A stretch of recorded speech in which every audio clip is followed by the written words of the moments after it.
ये सोचो, मसल बनाने के लिए सबसे इम्पोर्टेंट क्या रहता है, डाइट या फिर स्लीप? अगर तुम्हारा जवाब इन दोनों कैटेगरीज में फॉल कर रहा है तो यहीं पे तुम सबसे गलत हो। क्योंकि मसल बिल्ड करने के लिए मसल को स्टिमुलस देना यानी कि ट्रेनिंग सबसे इम्पोर्टेंट होता है। अब ये एक बहुत खतरनाक ही चीज़ मैंने बता दिया, ये चीज़ बेसिकली सबको पता है, लेकिन लोग ये भूल जाते हैं ओवर ऑप्टिमाइजेशन के चक्कर में कि वो लोग अपने मसल को स्टिमुलस ही नहीं दे पा रहे हैं। अगर तुम किसी प्लेटो को हिट कर दिए हो, जो कि एग्जैक्टली मेरे साथ हुआ है, या फिर अगर तुम्हारा मसल बिल्ड नहीं हो पा रहा है या फिर तुम्हारा फैट लूज नहीं हो पा रहा है, तुमको सबसे पहली बात स्लीप और डाइट अपना मैक्स आउट तो करना ही है। लेकिन तुमको अपने ट्रेनिंग का जो वॉल्यूम है, इंटेंसिटी है, जिस रैप रेंजेस में तुम ट्रेन कर रहे हो, वो सारी चीज़ों को भी कंसिडरेशन में लेने की ज़रूरत है। क्योंकि कई लोग बहुत बेसिकली स्टिक रहते हैं इन सारी चीज़ों में। इंटेंसिटी या तो वो एकदम क्लोज टू फेलियर ट्रेन करते हैं, या फिर कई लोग भाई बहुत कम रैप में छोड़ देते हैं। और अगर तुम अभी बिगिनर हो तो सबसे ईजिली तुम्हारा मसल अभी बिल्ड हुआ होगा due to newbie gains. Newbie gains क्या रहता है, जिसमें अगर तुम अपने हाफ एस तरीके में भी मसल बिल्ड करने के लिए चीज़ों को करोगे, एक्सरसाइजेस को करोगे, तुम्हारा मसल बिल्ड होगा ही। यहाँ पे तुमने अपना इंटेंसिटी पुश ना करके अपना कुछ ना कुछ टेबल में छोड़ दिया होगा। ये सारी चीज़ें मैं समझता हूँ कि तुम भाई इतना इंटेंस ट्रेन नहीं कर सकते, तुम्हारा फेलियर तक पहुँचने के लिए मसल माइंड कनेक्शन बनना इंपॉर्टेंट है। लेकिन तुम्हारा जो वॉल्यूम है, तुम्हारा जो इंटेंसिटी है, तुम्हारा जिस तरीके से रैप रेंजेस में तुम ट्रेन कर रहे हो, ये सारी चीज़ों को भी कंसिडर करके चलो। अगर तुम 8 रैप तक किसी एक वेट को कर रहे थे, तो अगर तुम उसको 10 रैप या 12 रैप खींचोगे, या फिर अगर तुम किसी इंटेंसिटी में इस लेवल तक कर रहे थे जहाँ पे तुमको पेन ही नहीं आ रहा था, क्योंकि मसल बिल्डिंग जो रहता है ये सबसे पेनफुल पार्ट रहता है। यहाँ पे मैं कभी भी अपना डेली प्रोटीन इंटेक अभी भी हिट नहीं कर पा रहा हूँ। मेरा स्लीप बस ऑन पॉइंट है, लेकिन बहुत सारे एक्सटर्नल फैक्टर्स भी चल रहे हैं लाइफ में, जिसकी वजह से कॉर्टिसोल हाई रहता है, स्लीप का क्वालिटी उतना अच्छे वो में नहीं रहता, टर्म्स में नहीं रहता। लेकिन फिर भी यहाँ पे मेरा मसल बिल्ड हो रहा है, क्योंकि वो जो मसल का स्टिमुलस है ग्रो करने के लिए, जो माइक्रो टीयर्स मसल में आने चाहिए वो आ रहे हैं। तो ये सारी चीज़ें तुमको अपने दिमाग में रखनी ही है हमेशा ट्रेनिंग करते हुए। मसल बिल्ड करना एक बहुत पेनफुल प्रोसेस है।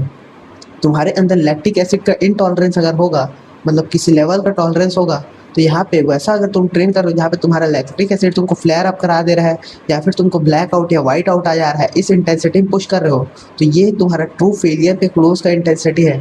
कई लोग को ये सारी चीज़ें लैक्टिक एसिड टॉलरेंस बिल्ड होने की वजह से ये सब नहीं आते एडवांस एथलीट्स को। लेकिन तुम अगर बिगिनर हो, एज अ बिगिनर तुमको ये सारी चीज़ें फील होने ही चाहिए।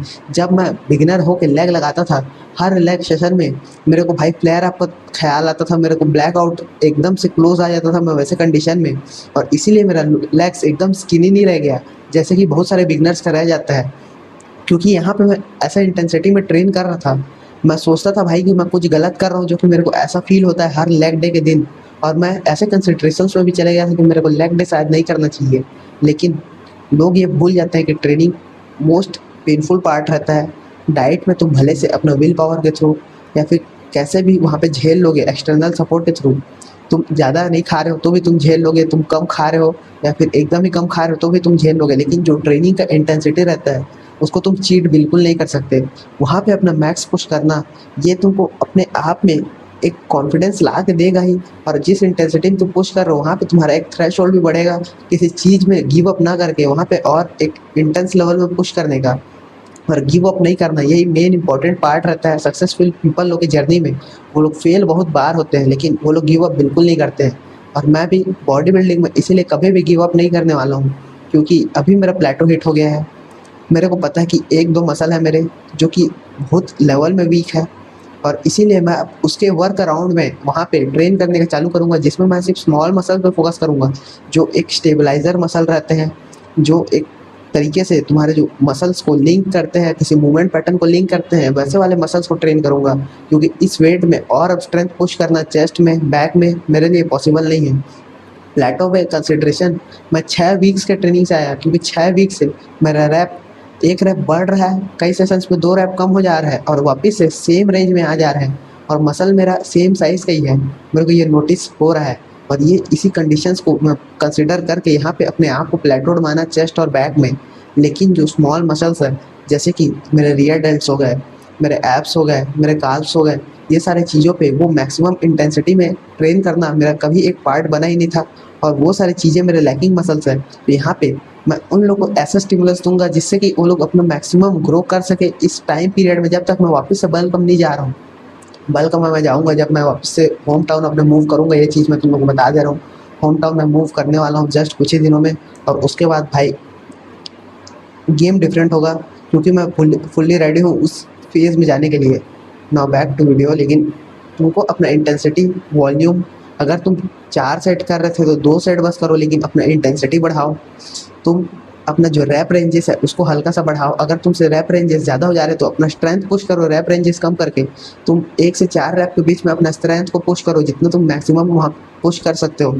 तो इस तरीके से तुम्हारा मसल ग्रो करेगा भाई। अगर तुम स्लीप ऑन पॉइंट ले रहे हो, अगर तुम्हारा डाइट ऑन पॉइंट है, तुमको पता चल रहा है कि हाँ मैं इतना प्रोटीन इंटेक ले रहा हूँ, मैं इसके आगे और कुछ नहीं कर सकता डाइट के टर्म्स में, अपने स्लीप के टर्म्स में, अपने रिकवरी के टर्म्स में, तो तुम्हारे यहाँ पे जो इंटेंसिटी है मसल ब्रेक करना है, वही सबसे बड़ा लिमिटिंग फैक्टर है। और ये बहुत ईजी चीज़ है जो कि तुम अपने लाइफ में इम्प्लीमेंट कर सकते हो। अगर तुम थोड़े इंटरमीडिएट एथलीट होगे तो, अगर तुम बिगिनर एथलीट हो तो अपने आप को पेन के थ्रू डालने का, जिम के अंदर बात कर रहा हूँ, पेन के थ्रू डालने का आदत डाल लो, क्योंकि जिम में मसल बिल्ड करना बहुत पेनफुल होता है। तुम्हारा इंटेंसिटी जब स्पाइक अप करेगा तब तुमको अपने आप में भाई छोड़ देता हूँ करके तुम्हारा दिमाग बहुत बार गिव अप करने का ट्राई करेगा सेट के बीच में, लेकिन फिर भी तुमको उसको पुश पास करना है। तुमको अपने आप में एक कॉन्फिडेंस होना चाहिए कि हाँ मैं इतना पेन झेल सकता हूँ। ये सारी चीज़ें तुमको मसल बना के देगी।